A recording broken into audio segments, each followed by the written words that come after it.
Gwennetta Wright. And I'm Deonta B. And welcome to Gwen's Business Corner with Deonta B. Hey, Shabu. Hey, girl. We are here today, and we're talking about some good stuff. We are definitely talking about some good stuff. We are talking about going from the bottom up. And, you know, I really love this topic because, you know, people don't realize it's not where you start, it's where you finish. It's definitely where you finish. We have one of our first guests, which is Mr. Modish Smith. He's the founder of Beyond the Clippers. He got an interesting story. I can't wait to hear his. Yes, and guess what? Who else we have? Who else we got, girl? We have the Keedar Whittle. He is the CEO of Educators Now, and we also have the Angela Stanton-King. She is the U.S. congressional candidate for Georgia 5th District. Oh, I can't wait to hear what she got to talk about. Yes, and we are going from the bottoms up. If you're just tuning in, this is Gwen's Business Corner with Deonta B. You better not leave that couch. Stay tuned. We'll be right back. Why should I vote? Nothing ever changes. The system is rigged. Why bother? Whether you're trying to get dinner on the table after working a double shift, dropping baby off with grandma, or studying for exams, voting can feel like the furthest thing from your mind.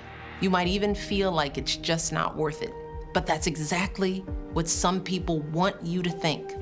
The truth is, when we stay home, things stay the same or they get worse. But when we all vote, we get new ideas and new energy. We get leaders who share our values and listen to our voices. That's how we change America. And that's why it's so important to register right now and vote this November.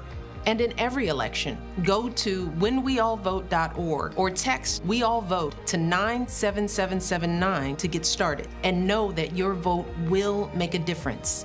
Be sure to get registered and get to the polls on November 6th. So welcome back. Today we're talking about from the bottom up, and our first guest is Mr. Modish Smith. Hi, Mr. Modish. Hello. How you Mo? doing? Yes, hi Mo. Welcome to the corner. Thanks for having me. Appreciate you.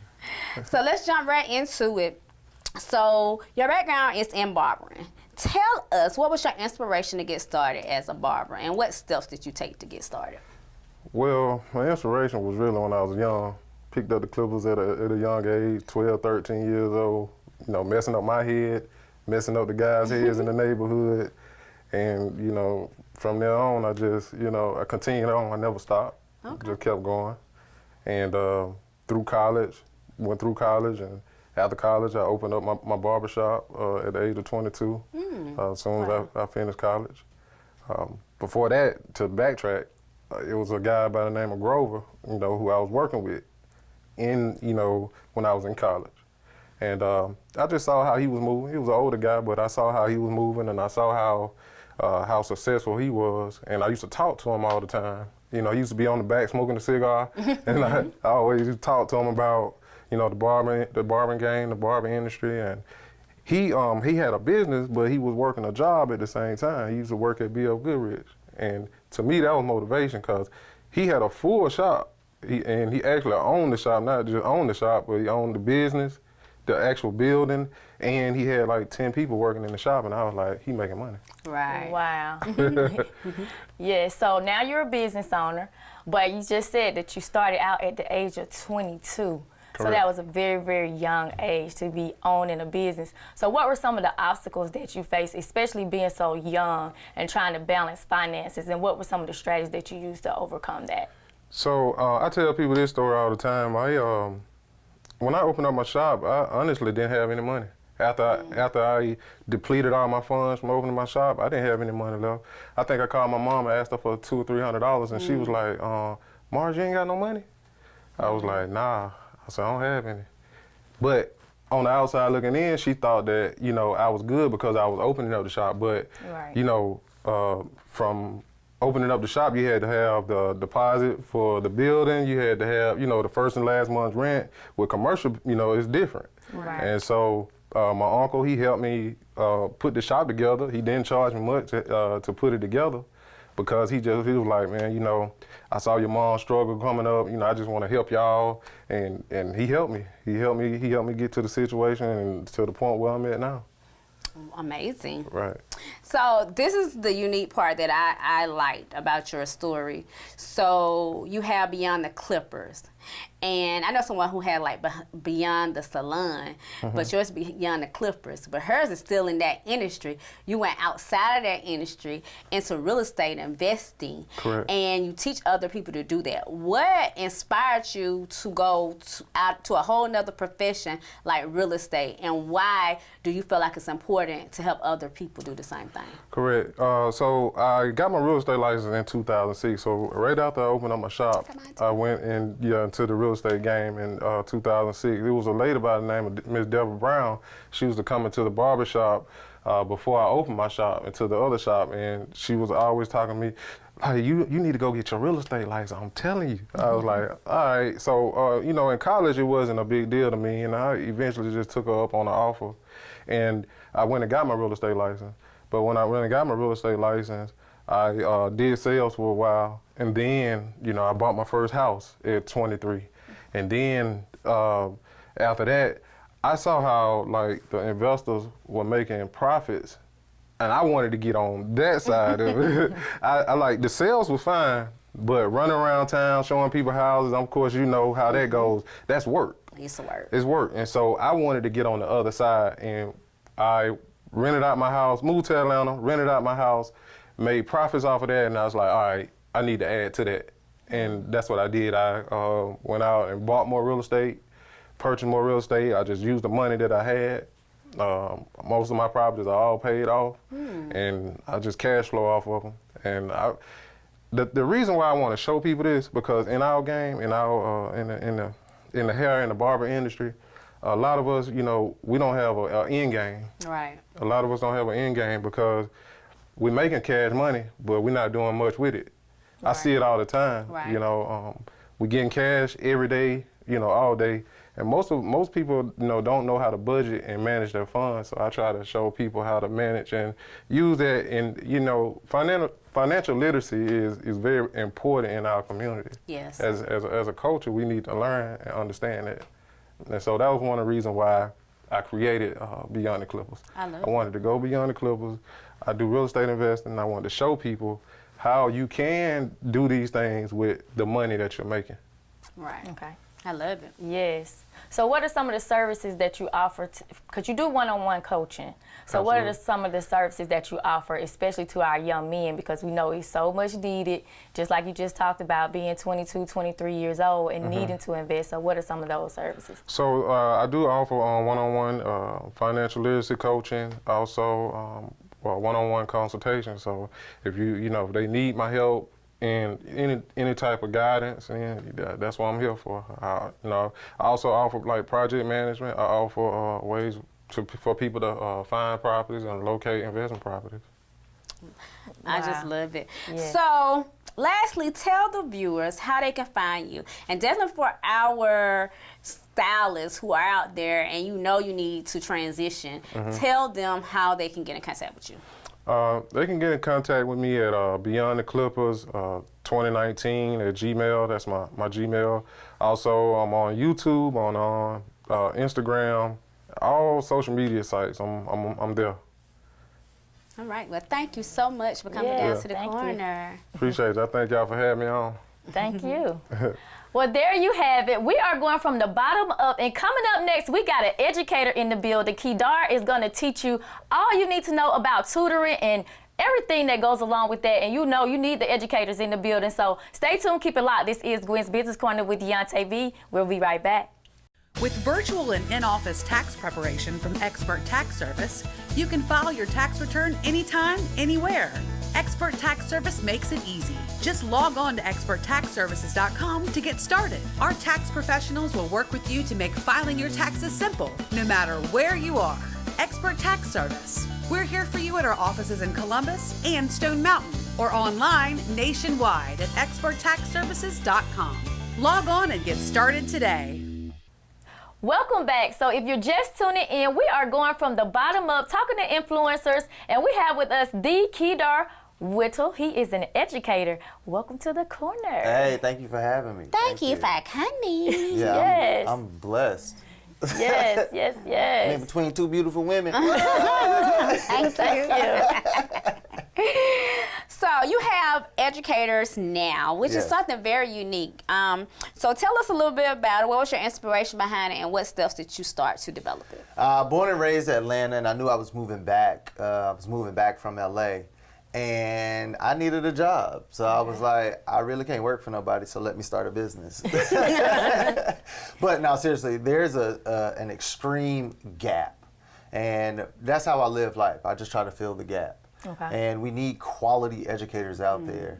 And if someone, we service childcare all the way through 12th grade. And if you think about it, like when someone in the childcare industry calls out, who do they call to come in? Right. So I started a company in which we literally are a substitute teaching company or solution for childcare, after school programs, and a lot of charter schools and private schools. Okay.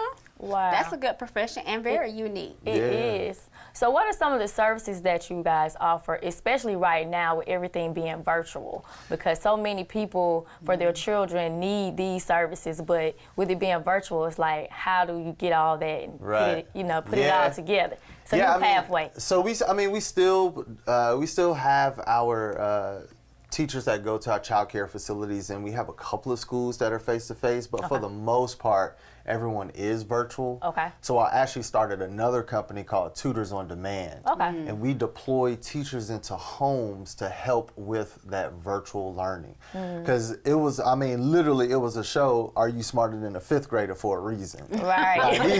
These parents be in the house frustrated. They're like, I can't do this. Just carry the one. I don't know this new math. Right. So we send our teachers into the homes to actually help with that. Okay. Okay, that awesome. sounds good. So, what are some of the qualifications for someone to actually get employed with your particular business? Whether it be someone who wants to be a substitute or Right. someone who wants to be a tutor. Yeah. One, got to pass a background check.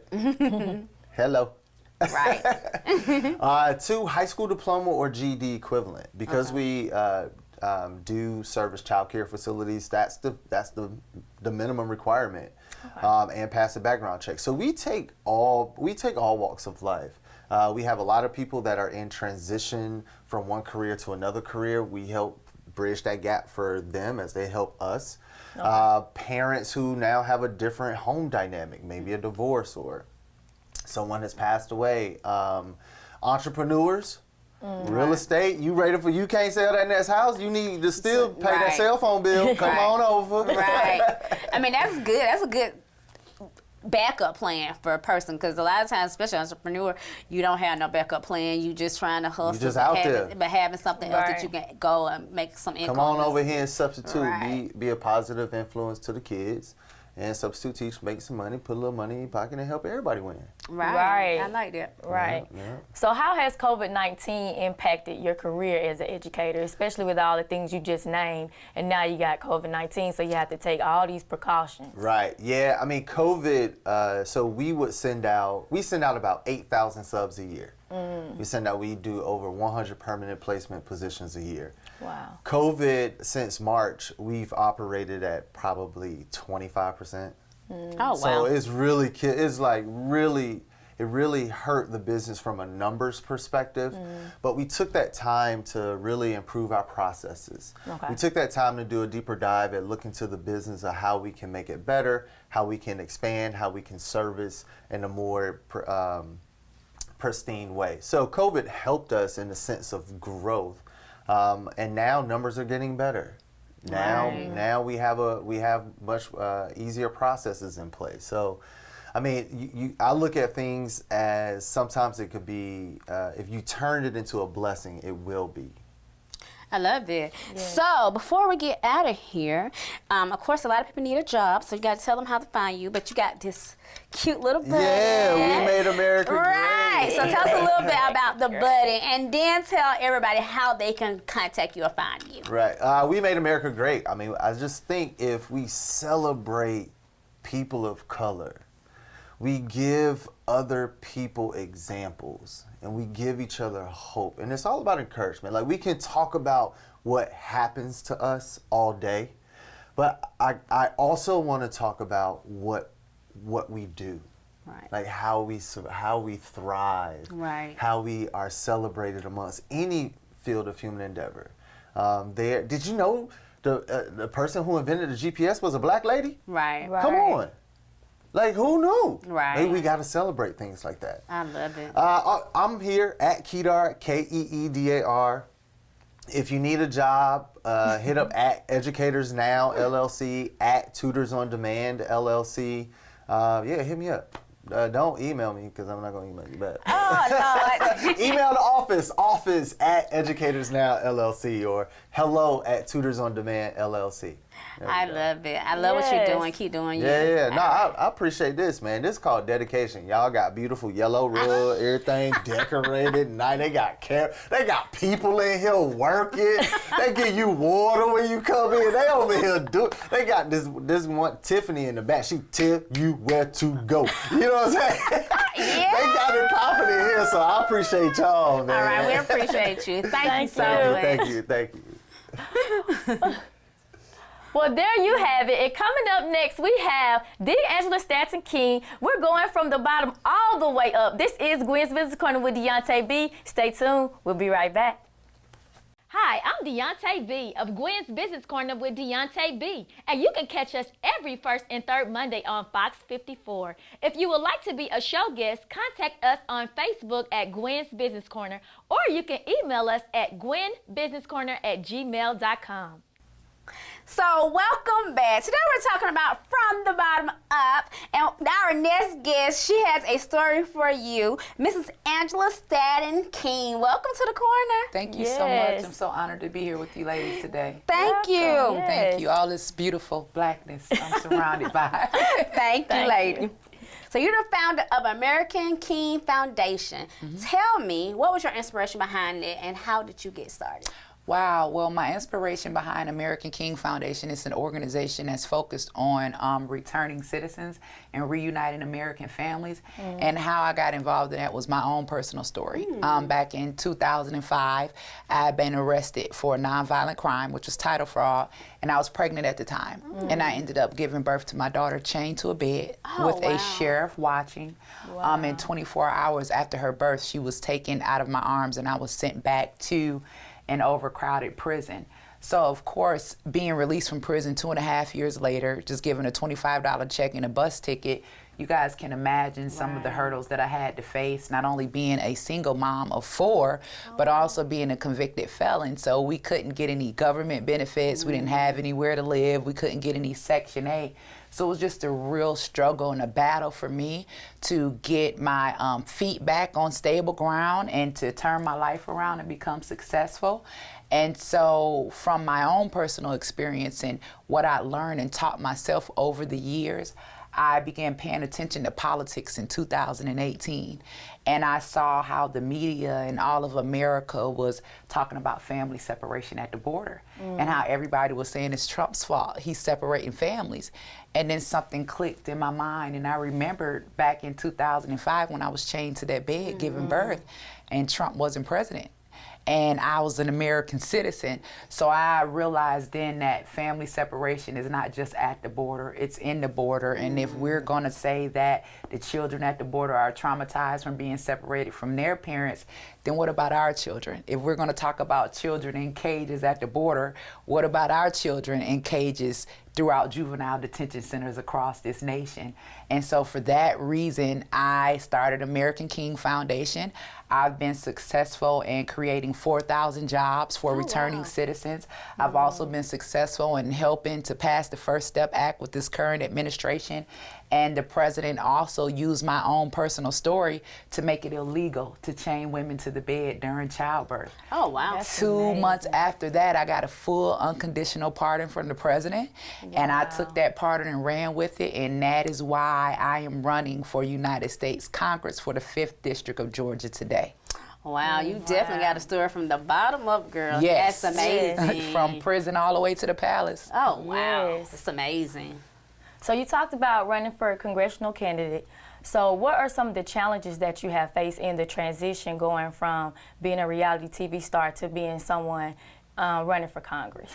I guess people really trying to figure out, was I serious? So I think in the beginning when we first made the announcement, people were like, wait a minute, she can't be for real. But it is for real. Because I realized that when it comes to Black America, we have lost our voice in politics. Whenever they're debating on the floor, the only time we hear us come up is when they're talking about abortion or welfare. Other than that, it's all about illegal immigrants, or it's all about LGBTQ. But what about us? Right. And how the civil rights movement just got rolled over into LGB, and it's like we need a voice. And I felt that because of my past experiences, and I've been in public service ever since my release from prison. You can imagine convicted felons being released. Nobody wants to give them a job. So 9 times out of 10, you're gonna find your way through the nonprofit sector.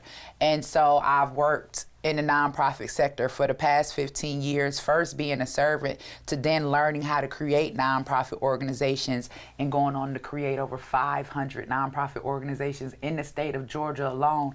And just serving my community, restoring my community. And so I said, why not? Why not take my life story, my life experiences? I've lived in Atlanta. I've experienced Atlanta. I've been in the system. I got out the system. I overcame the system. And I'm successful. Why can't I give this to the rest of us? Why can't I share my story? Why can't I give us hope and faith? And why can't I be a voice for those that have been forgotten? Absolutely. I just think about the purpose, like your purpose in life. Like, you know, we go through a lot of things in our life, and then we don't understand what that was for. But I'm a true believer that service is everything. And if you're serving your community, if you're serving your people, then God will definitely take care of you. So kudos to you. Yes. you. So what advice would you give someone who's been in your situation, or who's currently in your situation? They just get out of jail, they're trying to get that redemption. What advice would you give to them? Well, the first thing I would have to say is don't give up. It's so easy to give up when you can't see any way out of the tunnel. I mean, I just remember being on my last day when I was living in the shelter. We had maxed out, and I didn't have anywhere to go. My mother and grandmother had both passed away when I was in prison, so my complete lifeline was gone. I had lost all of my material possessions, and they gave me a bus ticket, and they gave me a token at the shelter and was like, you know, you and your children, you just have to find somewhere to go. And there was nowhere else for us to go. But luckily there was a woman there that knew of a Women and Children Crisis Center in Forest Park, Georgia, and she said, just go there and they can help you. I packed up my kids. I had no idea what was waiting for me. I didn't know how we were going to make it to the next day, but I made it over to that center. And when I walked in, there was a woman sitting behind the desk, and I looked her dead in her eyes, and I told her, I said, lady, if you don't help me today, I'm gonna die. My mind was so gone, and I was so deep down in a rut. Like, you ever been in a dark tunnel, and I just couldn't see any light, that I was contemplating not only taking my life, but also the lives of my children, because I felt like I would leave them behind and that they would suffer. But God is good, and His grace is sufficient, because the woman sitting behind the desk that day just happened to be my godmother now, Dr. Alveda King, who's the niece of Martin Luther King Jr., and she gave me a job that day working in her office. And ever since then, I've walked hand in hand with her. I've worked with her to restoring our community. She helped me and my children find us a decent place to live.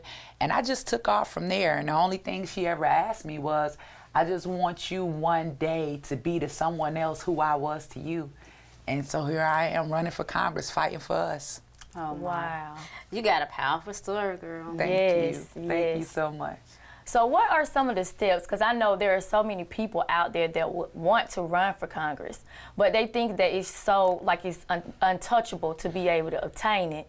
And so what are some of the steps that you take when you decide to run for Congress? Well, first of all, you got to sign up and you have to be approved to run for Congress. Right. That's the first thing. And thankfully, for the full unconditional pardon I received from the president, I was eligible. Okay. After that, you pay your filing fee. For me, again, it always seems to be God. The GOP called me the night before the sign up was to be cut off, and they say, Angela, you know, we really think that you could bring some much needed balance and we'll pay your filing fee. And I was like, okay, well, let's try it. And I mean, just from there, my biggest struggle though, I think in Atlanta is because Atlanta is such a Democrat run city and has been for 140 years, is just getting people to be open to the understanding that I'm running as a Republican, because I know that as a people, we have to have representation on both sides. It's crazy for us to think that everybody is supposed to be Democrat. And I had been a lifelong Democrat, to be honest. It's kind of like, you know, you're born into a house, everybody speaks English, so you speak English. My grandmother, my mother, they were Democrats. So I was just a Democrat by trade. I had no idea about what the policy stood for. And then when I began to educate myself on politics and my own personal experience, of course, of, like I was telling you, I couldn't get those government benefits when I got out of prison, but that ended up being the best thing that ever happened to me because that safety net was snatched out from under me. And I had to make a decision as to whether or not I was going to live or die. So I took my God-given gift, which was writing, and started my own publishing company, which is one of the most successful publishing companies today in the state of Georgia. So I would tell them, don't give up. Find out what your God-given gift and talent is, because all of us have them. Take that, run with it, start a business, step out on faith, and get the work done. Amazing. Amazing. So before we get out of here, because you're running for office, we want you to tell them how they can find you, and then tell them why they should vote for you.